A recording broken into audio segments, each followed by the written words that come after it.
the big breakthrough when I realized Dan was something maybe a little special was, I think in 7th grade we ran the Lilac 10K together.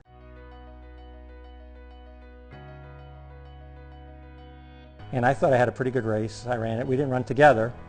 And I finished my race, and I turned around to wait for Dan to finish. I waited and I waited. I looked around, and I finally saw him. I said, "Where have you been? What happened? I didn't see you across the finish line." He goes, "Dad, I finished 3 minutes before you did." I remember when I first saw him, he was a sophomore, I was a junior, but he looked more like an 8th grader.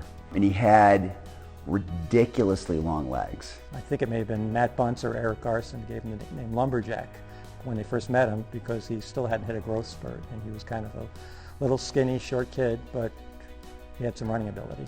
From the very first practice, it was clear that he was varsity material right then and there. He was one of those guys that right off the bat, you knew he was going to be better than some of the other athletes around him just by his determination. His first race, I remember over at Liverpool, I said, "Well, now we're going to start you out running in the JV race, give you a little confidence to be right up there."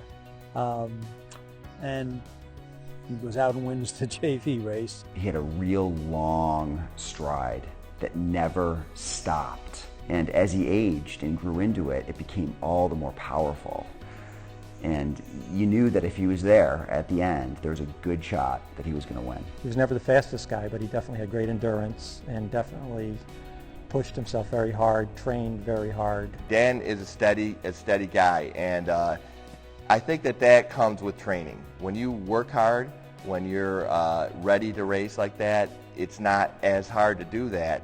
What's hard is the preparation.